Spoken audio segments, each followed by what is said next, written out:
côté, comme j'aime bouger, il n'y a pas de souci. C'est plus agréable d'être devant que derrière. Donc simplement, déplacez-vous. Vous avez le droit. L'église est un lieu de vie.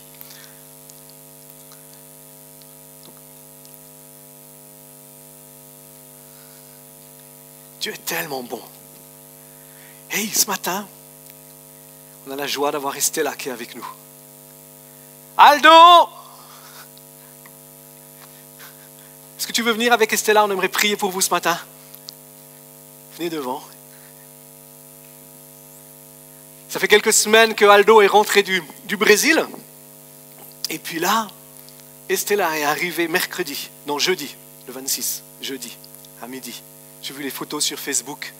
Aldo, il a toujours le sourire, mais là, il est encore plus large. Ça prenait tout le rétroviseur. Leurs 2 filles, elles sont à la maison parce qu'elles sont fatiguées ce matin. Mais on aimerait prier pour eux. Prier pour cette famille. Prier pour que Dieu les bénisse, que Dieu les comble, que Dieu les rafraîchisse. Il y a 2 ans maintenant, c'est ça? Presque 2 ans, hein, ils sont rentrés au Brésil et puis ils reviennent. Ça peut sembler un échec, ça peut sembler quelque chose de difficile, mais la volonté de Dieu est toujours bonne, agréable et parfaite. Et ce n'était pas un échec. Votre départ n'était pas un échec. Amen. On va prier. Est-ce qu'on peut étendre nos mains, on peut se lever, étendre nos mains vers eux pour les bénir, proclamer la présence, proclamer la grâce de Dieu, proclamer sa vie. Simplement élevez vos voix pendant un instant, bénissez-les. Bénissez-les simplement, élevez vos voix. Merci Saint-Esprit. Merci Saint-Esprit. Merci Saint-Esprit. Merci Saint-Esprit.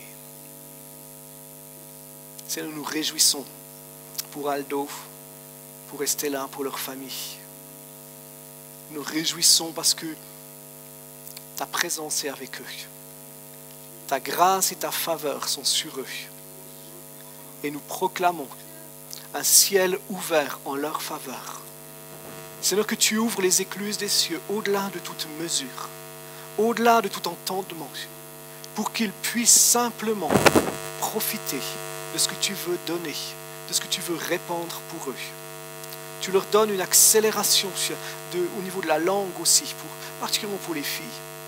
Seigneur, nous les bénissons. Nous bénissons le choix de l'école, les collègues, les copines de classe maintenant, dans le nom de Jésus. Nous proclamons sur Estella la santé, la vigueur, l'énergie de la foi qui la possède maintenant, dans le nom de Jésus.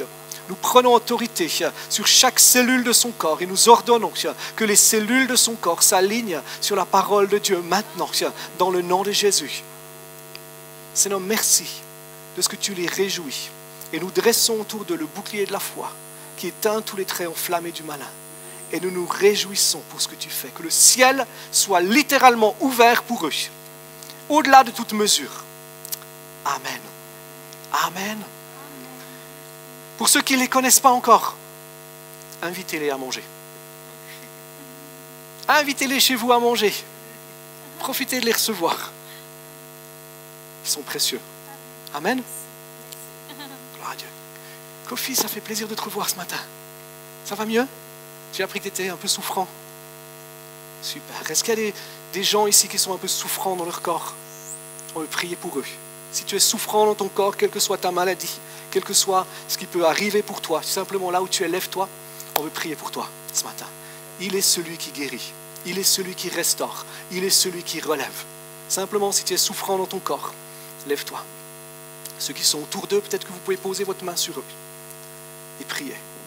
Simplement, si vous êtes à côté de quelqu'un qui est debout, posez votre main sur eux. Allez, quelqu'un qui peut aller là-bas, quelqu'un qui peut prier pour Bertrand. Simplement, posez votre main. Bénissez-les. Bénissez-les, proclamez la vie, proclamez la santé. Quelqu'un qui peut prier pour Fabrice. Proclamez la vie, proclamez la santé, proclamez la présence de Dieu maintenant. Merci Saint-Esprit. Merci Saint-Esprit. Nous déclarons que Jésus, tu es l'Éternel qui guérit. Tu es l'Éternel qui restaure. Tu es l'Éternel qui relève.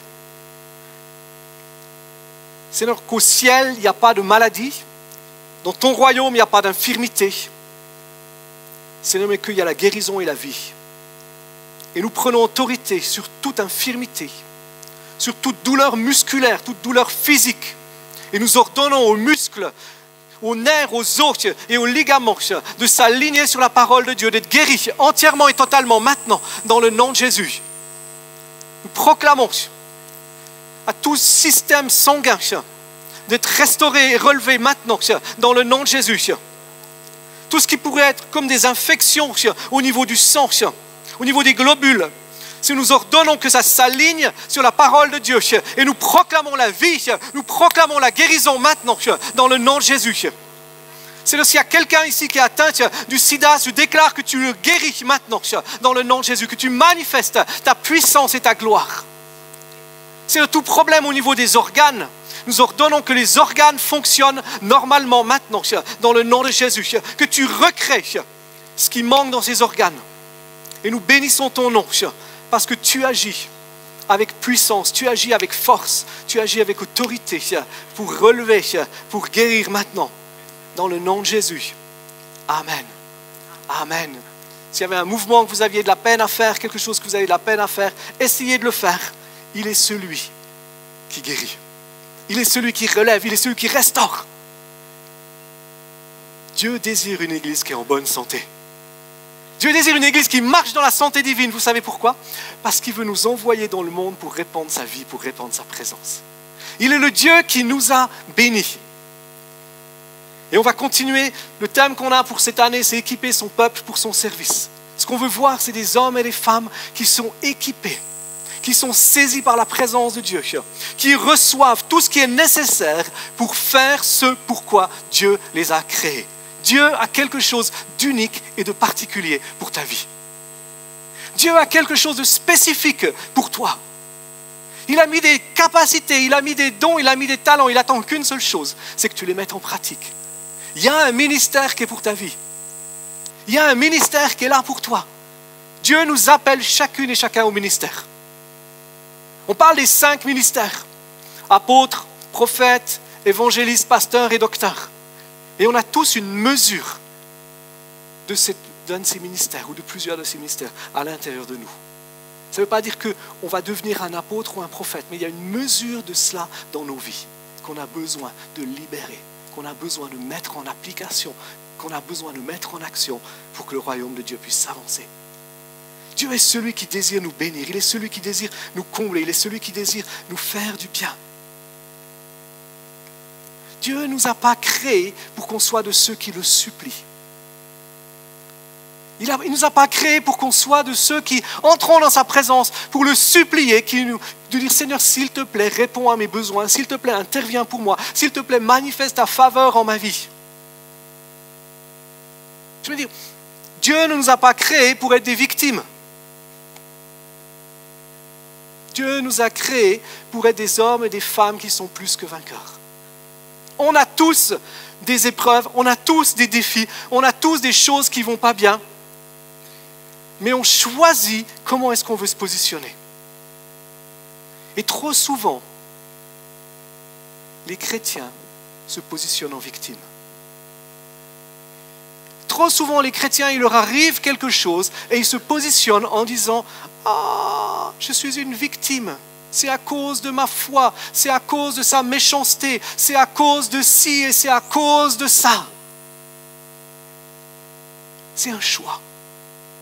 C'est une décision.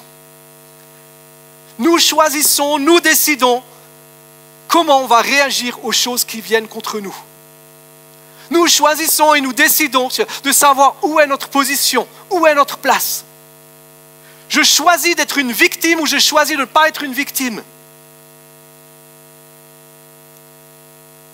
Ce matin, j'aimerais qu'on parle du fait de s'engager.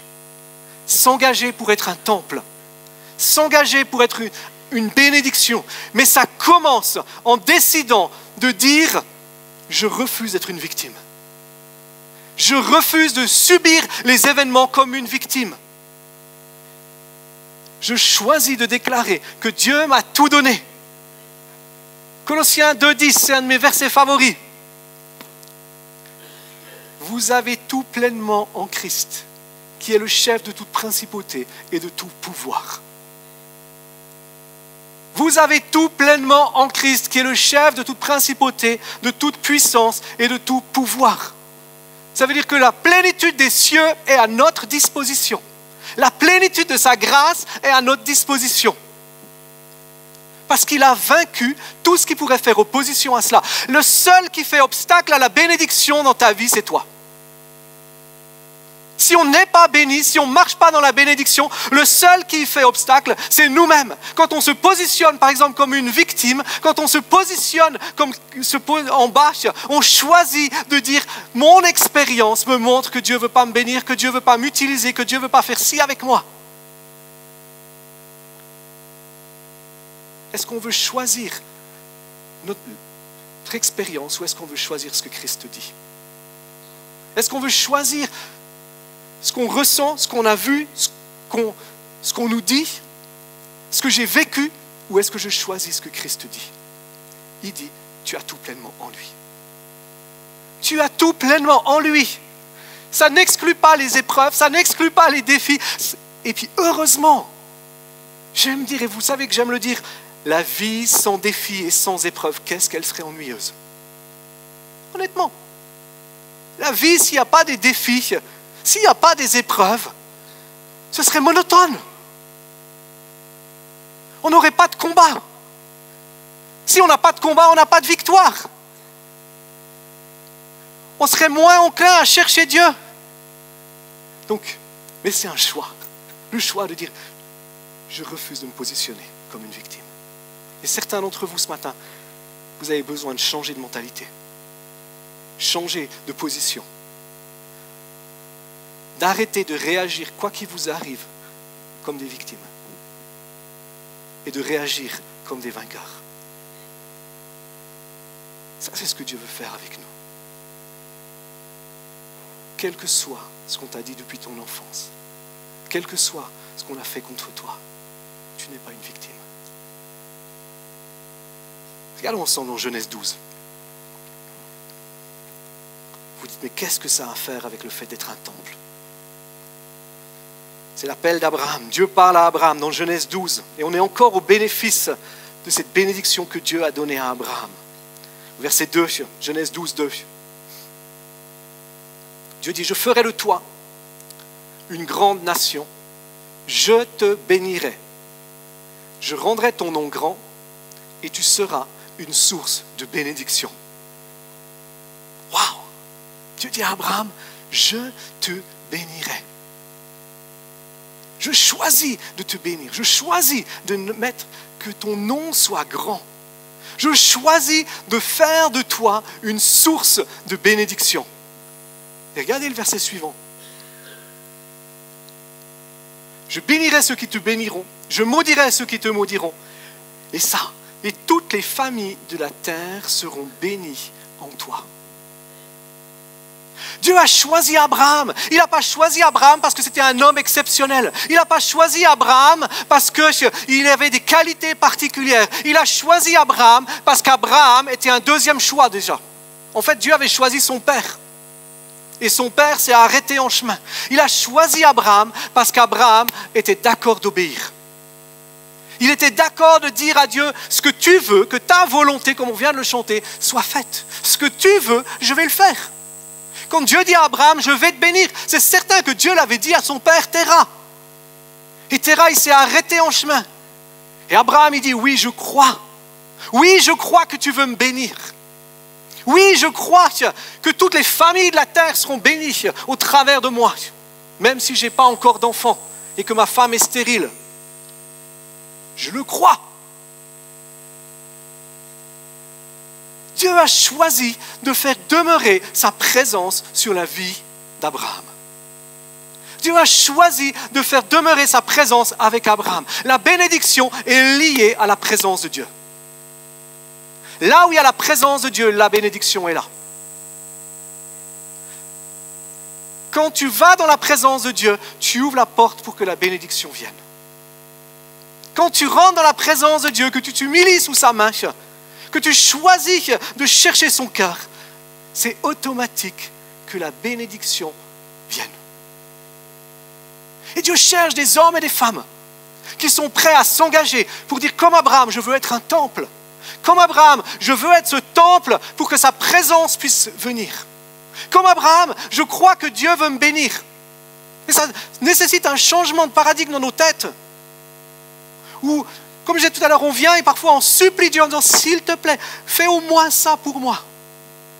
Au lieu de réaliser que j'ai tout pleinement en lui, qui m'a béni. Si vous pouvez éteindre vos portables, c'est super. Il m'a béni. Il t'a béni. Et c'est cette position de dire, comme Dieu dit à Abraham, je te bénis. De pouvoir dire, Seigneur, merci parce que tu m'as béni. Merci parce que tu m'as béni. J'ai rien besoin de plus. J'ai rien besoin de plus que ce que j'ai aujourd'hui. Tu m'as déjà donné tout ce que j'ai besoin. Parce que tu m'as donné ta présence. Parce que tu m'as donné ta vie. Parce que tu m'as donné un accès au ciel. Ça change nos manières de vivre. Ça change nos manières de vivre parce qu'on réalise que Dieu veut faire de nous ce temple et quand on s'engage à être ce temple, on choisit de dire, là où je ne vais pas pour recevoir quelque chose. Je ne vais pas pour chercher quelque chose, mais je vais pour être une bénédiction. Je vais avec cette attitude de cœur de dire, je choisis de bénir. Dieu désire nous combler au-delà de toute mesure, au-delà de ce qu'on peut penser, au-delà de ce qu'on peut imaginer. Moi, je crois dans la prospérité. Parce que si on veut bénir, on a besoin de prospérité. Si on veut donner, si on veut répandre, on a besoin d'être prospère. Et Dieu désire faire de nous des hommes et des femmes prospères. Il a fait de nous ce temple. Il a fait de nous ces hommes et ces femmes qui accueillons sa présence, qui accueillons sa vie. Il fait de nous ces hommes et ces femmes qui pouvons répandre de droite et de gauche. Romains 8, 19. Il est dit quoi? Il est dit que la création entière soupire après la révélation des fils et des filles de Dieu. Le monde soupire après le fait qu'on marche dans la bénédiction et qu'on bénisse les gens. Les gens n'attendent qu'une seule chose autour de nous, c'est qu'on soit une bénédiction pour eux. C'est ce que les gens attendent.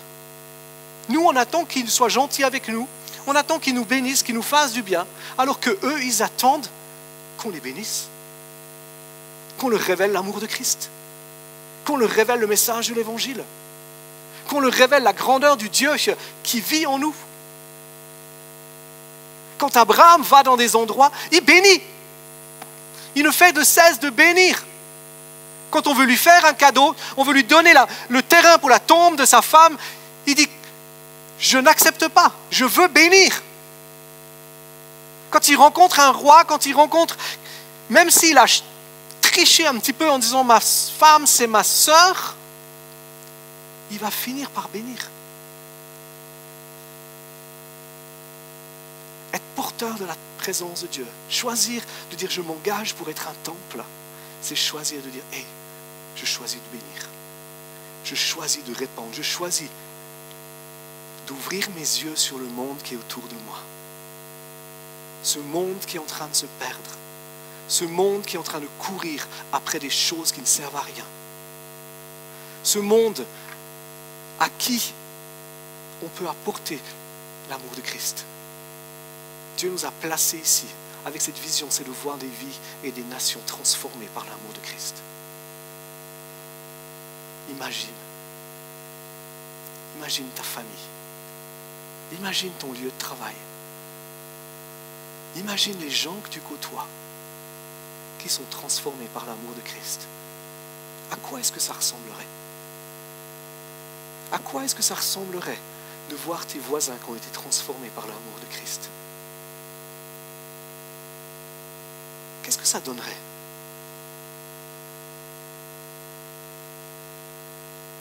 Est-ce que ça ne donnerait pas quelque chose de bon? Imagine que tu arrives au bureau une demi-heure plus tôt parce que tes collègues ont été transformés par l'amour de Christ. Tu peux commencer à prier avec eux. tu peux commencer à chercher sa présence. Imagine que tes voisins, ton voisin du dessous là, qui vient sonner à la porte de temps en temps, parce qu'il a été transformé par l'amour de Christ, il vient sonner et puis il dit « Claude, est-ce qu'on peut prier ensemble? Est-ce qu'on peut se réjouir ensemble ?» Voilà ce qui se passe. Dieu nous choisit pour bénir, pour que le monde qui nous entoure soit transformé par son amour. Dieu nous choisit, il a mis sa présence en nous pour qu'on puisse répandre sa vie, qu'on puisse répandre sa présence, pour qu'on puisse aimer l'autre et qu'il soit tellement aimé qu'il disait « Moi, ce Jésus-là, je le veux. Ce Jésus-là, je veux le connaître, je veux marcher avec lui. »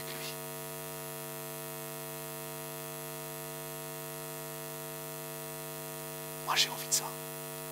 Moi, je veux voir ça. Je veux voir cette région être transformée par l'amour de Christ. J'ai soif de voir mes voisins être transformés par l'amour de Christ. Mais pour ça, on a besoin de s'engager pour être un temple. On a besoin de s'engager pour dire « Seigneur, ce que je veux, c'est ta présence. Ce que je veux, c'est ta vie. Ce que je veux, c'est ton amour. Ce que je veux, c'est ta grâce. Ce que je veux, c'est toi, simplement. C'est ce que toi, tu veux pour moi. »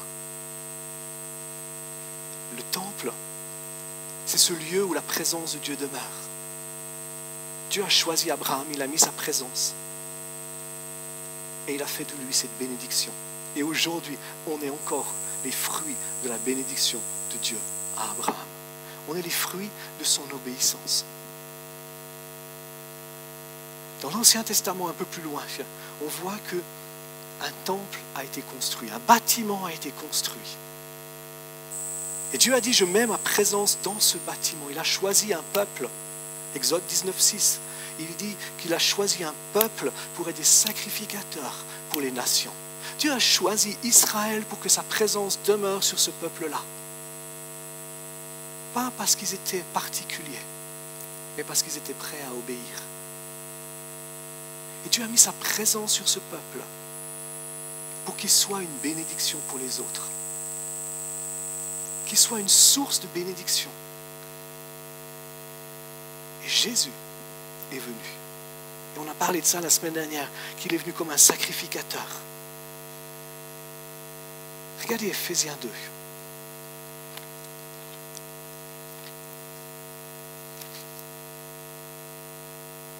À partir du verset 13.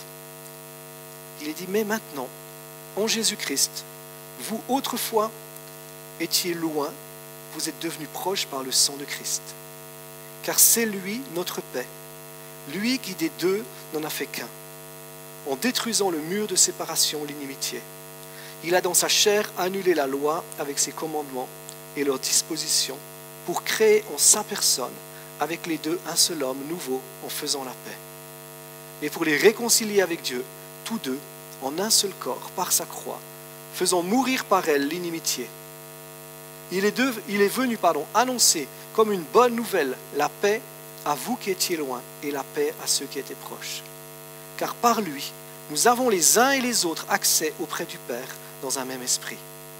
Ainsi donc, vous n'êtes plus des étrangers, ni des gens de passage, mais vous êtes concitoyens des saints, membres de la famille de Dieu.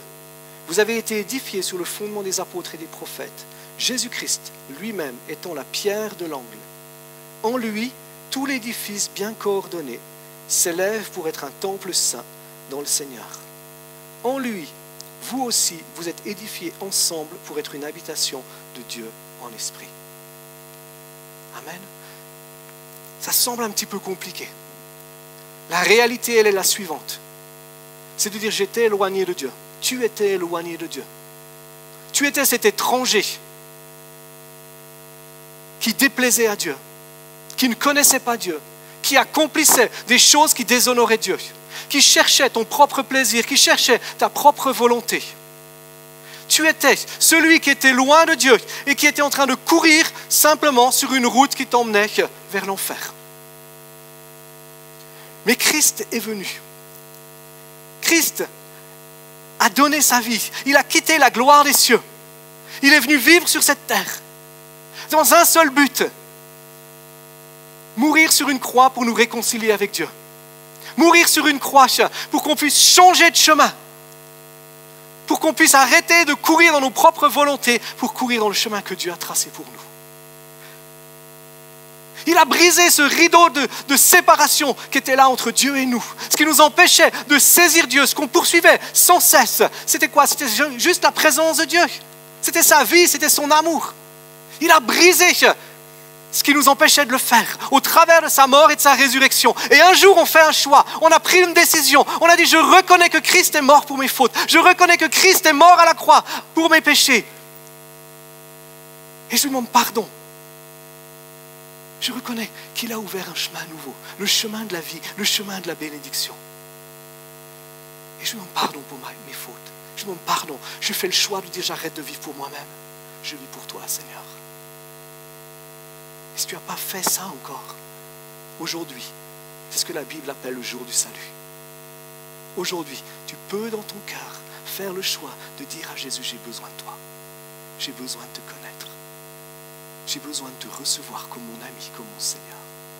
J'ai besoin de changer de manière de vivre. J'ai besoin de me repentir. Je change de direction. Je change. La repentance, c'est un changement de manière d'être, de penser et de tout. Pour dire maintenant, je veux vivre avec Jésus. Et à ce moment-là, ta vie est changée. Au lieu de courir vers la mort, tu cours vers la vie. À ce moment-là, tu t'engages dans ce chemin que je disais tout à l'heure de bénédiction, où tu peux dire, Jésus m'a donné tout, il m'a donné sa vie. Il n'y a rien de plus qu'il peut me donner. Il m'a tout donné. Et si tu n'as pas fait ça, à la fin du culte, la célébration, viens me voir. Je prie avec toi. Je vais m'assurer que tu changes de chemin, que tu cours et que tu aies cette certitude que tu es sur le chemin de Christ et que tu marches dans ses projets et dans sa volonté. Et tu vas voir ce que ça va changer pour toi. Mais il a dit quoi? Il a brisé ce mur de l'inimitié. Il a fait de nous un temple. Ça veut dire quoi? Il a fait de nous en tant qu'Église un temple. Non seulement Dieu désire, et on va en parler dans un petit moment, Dieu désire que sa présence habite en nous, que nos corps sont le temple du Saint-Esprit, mais l'Église est le temple du Saint-Esprit. L'Église est édifiée ensemble sur le fondement de Jésus-Christ. Quand on est ensemble, la présence de Dieu vient. L'Église, ce n'est pas ce bâtiment, aussi beau qu'il puisse être. L'Église, c'est des hommes et des femmes qui choisissent de se mettre ensemble pour célébrer Jésus, pour l'honorer et accomplir sa mission. À Lausanne, le bâtiment n'est pas sain. J'ai un ami qui a une église à Lausanne, il se retrouve dans une discothèque tous les dimanches. S'il y a un endroit qu'on peut dire il n'est pas très très sain, c'est celui-là. Mais la présence de Dieu est là. Pourquoi? Parce que les hommes et les femmes qui aiment Jésus font le choix de dire on se rassemble ensemble. On est un temple ensemble. Et j'aimerais parler de cette dimension. Quand on s'engage à dire je m'engage à être un temple, je choisis de dire le mur de l'inimitié qui me séparait de Dieu a été brisé. Mais le mur de l'inimitié qui peut me séparer de mon frère ou de ma sœur en Jésus-Christ a été brisé. Ça veut dire quand je choisis de m'engager pour être un temple, je choisis de renoncer au jugement et à la critique sur d'autres. L'Église est trop pleine, pas ici, bien sûr, mais dans le monde entier, de jugement et de critique. Telle famille d'église, telle église est moins bonne. Ils se retrouvent le samedi pour faire leur culte. Vous vous rendez pas compte? Ou ils font des cultes en offrant des crêpes. C'est pas possible. Et on juge et on critique. Le mur de l'inimitié a été brisé entre les uns et les autres. On a besoin de choisir de ne pas juger, de ne pas critiquer. Si on est le temple de Dieu ensemble, je ne peux pas juger ou critiquer un autre membre du temple. Je ne peux pas parler négativement sur un autre membre du temple. Soyons de ceux qui ne jugeons pas. Soyons de ceux qui ne critiquons pas. Soyons de ceux qui ne parlons pas négativement sur l'un ou sur l'autre. Le jugement et la critique viennent de la frustration, viennent de l'incompréhension, viennent de la différence. Je disais tout à l'heure, parce qu'il fait son culte à un autre moment, il est différent de moi, oui. Ça ne veut pas dire qu'il ne fait pas ce que Dieu lui demande de faire. Mais je reconnais la présence de Dieu dans l'autre. Je reconnais la vie de Dieu dans l'autre. Une des valeurs, un des fondements qu'on veut avoir ici en tant qu'Église, c'est des hommes et des femmes qui ne jugeons pas, qui ne parlons pas négativement sur les autres, mais qui parlons positivement, qui ont des paroles d'encouragement, qui ont des paroles de bénédiction. C'est faire le choix de dire, je ne comprends pas, je ne suis pas toujours d'accord. Il réussit, alors que, à mon sens, il ne devrait pas. Je veux m'en réjouir. Je veux bénir. Je choisis de bénir. S'engager pour être un temple, c'est dire parce qu'on est ensemble. Quand on juge un autre membre du temple, qu'est-ce qu'on fait? On amène de la discorde, on amène de la division. Dieu nous a placés ici, dans cette ville, avec d'autres églises. Elles sont différentes. Merci Seigneur pour chacune d'entre elles.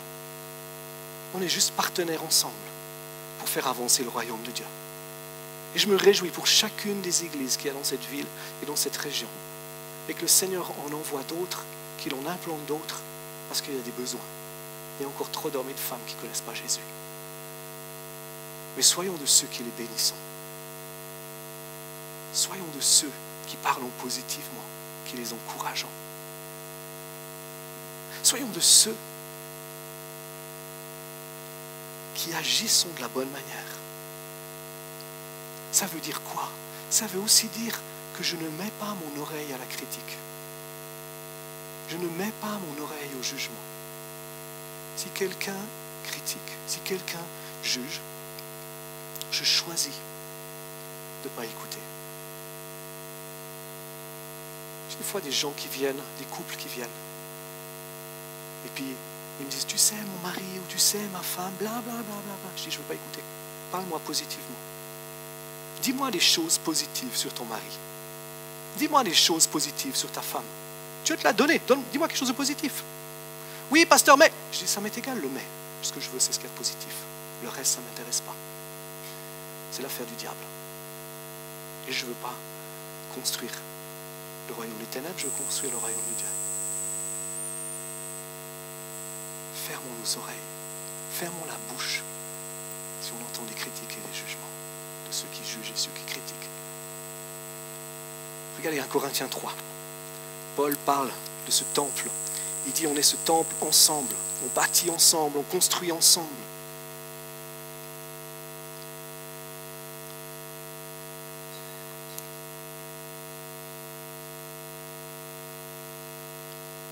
Verset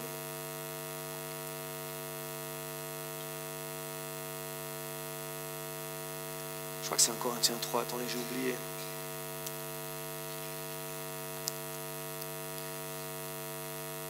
« 16. Ne savez-vous pas que vous êtes le temple de Dieu et que l'Esprit de Dieu habite en vous ?» Paul parle aux Corinthiens, il dit, hey, les amis, vous ne savez pas que vous êtes le temple de Dieu. Église de Corinthe, vous êtes le temple de Dieu. Dieu habite en vous.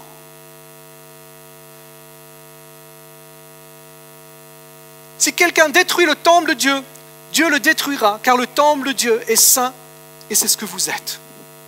Et il dit aux Corinthiens, il dit, les amis, vous êtes saints, vous êtes le temple de Dieu, la présence de Dieu est là. Et vous regardez au chapitre 5 et au verset 1, il dit, on entend parler constamment d'inconduite parmi vous, et d'une inconduite telle qu'elle ne se rencontre même pas chez les païens. C'est au point que l'un de vous a la femme de son père. Moi je trouve ça fou, Paul il parle aux Corinthiens, il leur dit, les amis, vous êtes saints. Vous êtes le temple de Dieu. Dieu vous a mis ensemble. Il a fait de vous une habitation pour que sa gloire puisse demeurer. Néanmoins,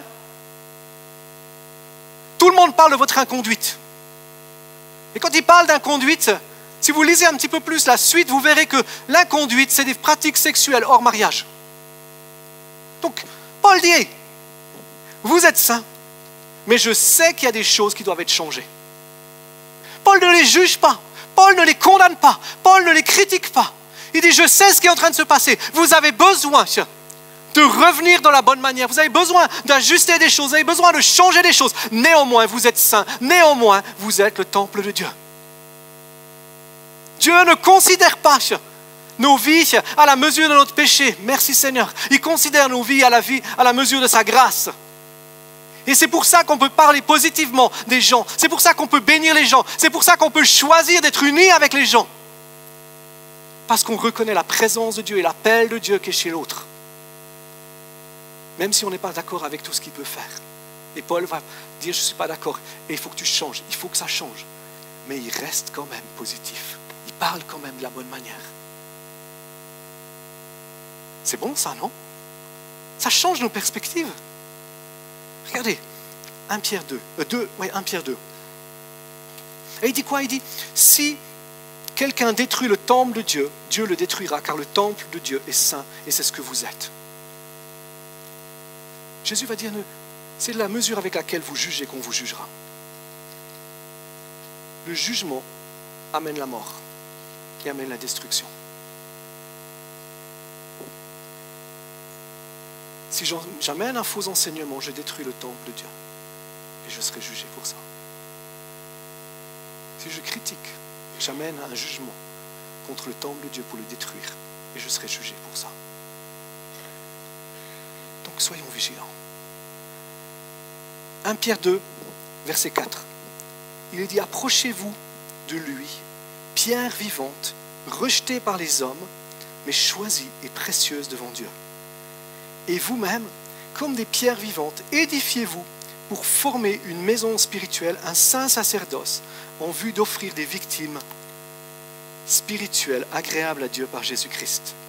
Car il y a dans l'Écriture, voici je pose en Sion une pierre angulaire choisie et précieuse. Celui qui croit en elle ne sera pas confondu. Jésus est la pierre angulaire sur laquelle on est bâti. Il est celui qui nous a sauvés. Il est celui qui nous a changés. Il est celui en qui nous sommes un. En Jésus, on est un.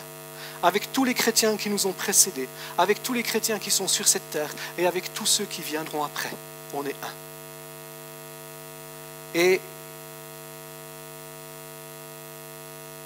c'est nous qui choisissons de nous édifier les uns avec les autres. Pierre dit, édifiez-vous, pierre vivante. On était mort à cause de nos péchés, on est vivant en Christ. La présence de Dieu en nous a fait de nous des hommes et des femmes vivants. La présence de Dieu en nous fait de nous des hommes et des femmes qui sont vivants. L'unité est un choix. L'unité est une décision. Je choisis d'être uni avec l'autre. Je choisis d'être uni avec l'autre. Et c'est une des raisons pour lesquelles je dis régulièrement, on a une vision en tant qu'Église, on a des buts en tant qu'Église. Si vous pensez pas que Dieu vous a mis ici, on vous aide à trouver une autre Église. Parce qu'on veut que vous soyez unis là où vous êtes. On veut que vous puissiez choisir d'être unis avec l'autre. Unis avec les frères, unis avec les sœurs, unis avec celui qui est avec vous. Mais si vous êtes là, c'est parce que Dieu vous a placé ici. Dieu vous a mis ici. Choisissons. S'engager pour être un temple, c'est choisir de s'unir à l'autre. David va dire, si vous venez pour la paix, il était dans la détresse, il était tout seul. Saül voulait l'assassiner. Il n'avait rien, si ce n'est l'épée de Saül qu'il avait récupérée. Des hommes viennent vers lui. Il aurait pu se dire, yes, super. Mais il fait un choix. Il dit, si votre cœur vient pour la paix, mon cœur s'unira à vous. Ça veut dire quoi? Si votre cœur vient pour s'unir au mien, mon cœur s'unira avec le vôtre. Si vous venez comme des pierres vivantes pour vous unir avec moi, dit David, à ce moment-là, on va bâtir ensemble. Et ils ont bâti quelque chose de grand ensemble. Un royaume dont Jésus est arrivé quelques siècles plus tard. L'unité, c'est ce choix, c'est cette décision. S'engager pour être un temple, c'est s'engager pour s'unir avec l'autre. Dans ses différences, dans ce qu'il est. Il dit ici, approchez-vous de lui, pierre vivante, rejetée par les hommes. Ça veut dire quoi? Ça veut dire que on n'est pas considéré. Peut-être que les gens ne nous ont pas considérés, mais je choisis. Est-ce que ce matin, tu peux dire, je m'engage pour être un temple, je m'engage à unir mon cœur avec les hommes et les femmes, les jeunes et les enfants qui sont ici et ceux qui vont venir après. Parce qu'il y a un jour où ce lieu sera plein plusieurs fois par semaine. Ça vient, c'est en route, mais ça passe par cette unité. Ça passe par cet engagement à dire, je veux m'unir pour être un temple. L'unité, c'est ce qui libère la présence de Dieu. L'unité, c'est ce qui libère la gloire de Dieu. Ouais, je prenais ce verset ce matin du psaume 133, qu'il est bon pour des frères de demeurer ensemble, parce que c'est là où la présence de Dieu est. C'est comme l'huile qui descend sur la barbe, sur la tête et sur la barbe d'Aaron et sur son vêtement.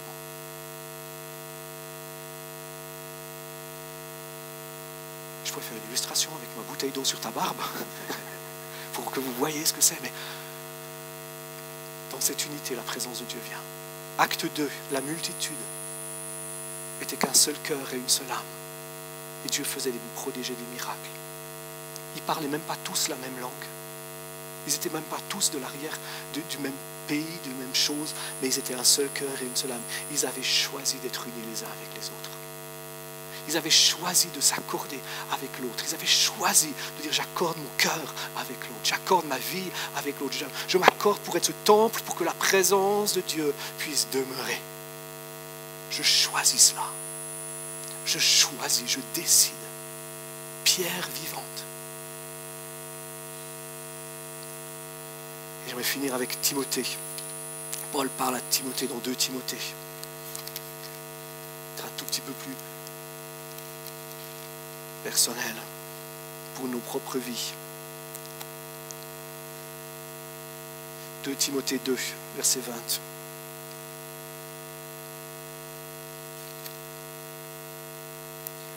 Il dit, dans une grande maison, il n'y a pas seulement des vases d'or et d'argent, mais il y a aussi des vases de bois et de terre, les uns pour un usage noble et les autres pour un usage vil.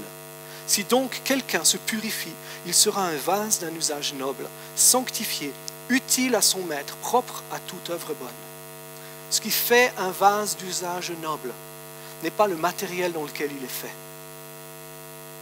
c'est le fait qu'il soit purifié. Vous pouvez avoir une coupe en argent ou en or massif qui est dégoûtante. Vous n'aurez pas envie de boire dedans. Vous préférez prendre le gobelet en plastique à côté, qui est propre, pour boire dedans, non? Ce n'est pas ton arrière-plan. Ce n'est pas d'où tu viens. Ce n'est pas ce que tu penses de toi. Est-ce que tu penses que tu es juste de terre ou de bois? Ou est-ce que tu penses que tu es d'or? Qui fait la différence. Ce qui fait la différence, c'est est-ce que j'ai choisi de me purifier?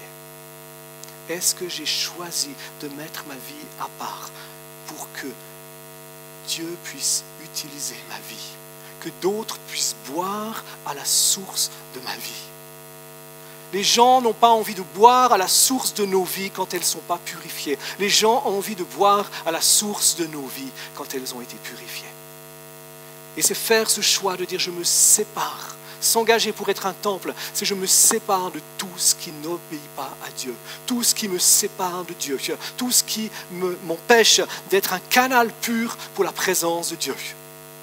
J'essaye pas de changer ce que je suis, j'essaye de purifier mon cœur pour que sa présence puisse venir. J'essaye de sanctifier ma vie devant lui pour que son cœur puisse brûler en moi, que sa présence puisse animer ma vie, qu'il puisse me saisir, qu'il puisse m'inonder. Et quand on est ce vase qui est purifié, Dieu répand sa présence. Et c'est beaucoup plus facile de dire, je vais unir mon cœur avec l'autre. Je vais unir mon cœur avec l'homme et la femme qui sont autour de moi, avec les jeunes et les enfants que Dieu a mis dans l'église. Je vais unir mon cœur avec eux. Pourquoi? Parce que j'ai purifié mon cœur. Et à ce moment-là, les choses sont soudées. Les choses sont fortes. Le Saint-Esprit devient ce sceau qui est là.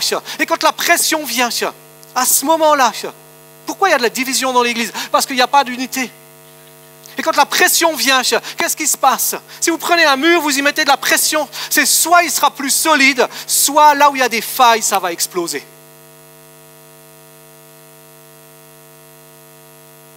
C'est pour ça que David va dire clairement, si vous venez vers moi pour la paix, mon cœur s'unira à vous, sinon, partez.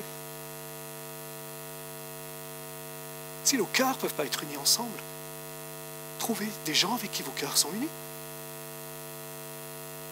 Ce n'est pas un souci, hein? On travaille pour l'avenir. On construit pour bâtir. On pose des fondements solides. Donc, on a besoin de purifier nos vies. Est-ce qu'on peut prendre un moment dans la présence de Dieu? Saint-Esprit désire nous remplir. Il est celui qui nous purifie. Comment est-ce que le Saint-Esprit nous purifie? Simplement, il vient nous convaincre de péché, de justice et de jugement. Pas pour nous accuser, pas pour nous détruire, mais pour qu'on choisisse de changer de manière d'être, qu'on choisisse de se séparer de toute impureté, qu'on choisisse de se séparer de tout ce qui nous sépare de Dieu. Simplement accueille la présence du Saint-Esprit.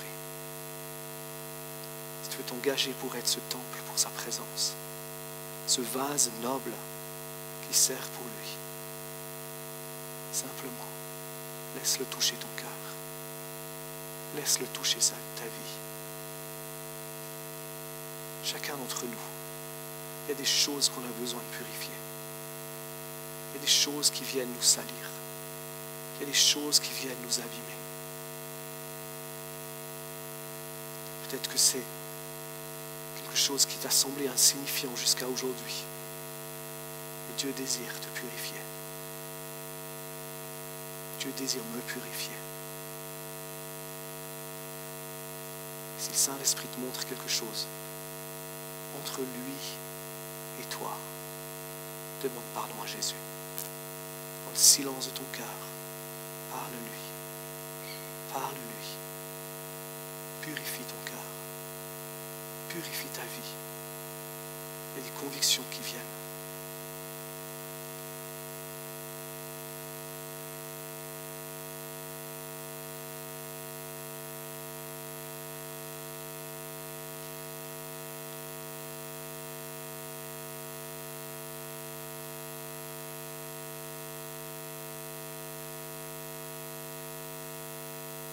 Position de victime que je parlais au tout début. C'est quelque chose qui te sépare de Dieu. Tu as besoin d'être purifié. Si tu as tendance à fonctionner comme une victime, demande-lui pardon. Et remercie le Seigneur parce que tu as tout en lui. Remercie-le parce qu'il t'a tout donné, parce qu'il t'a comblé. Parce qu'il a fait de toi son enfant.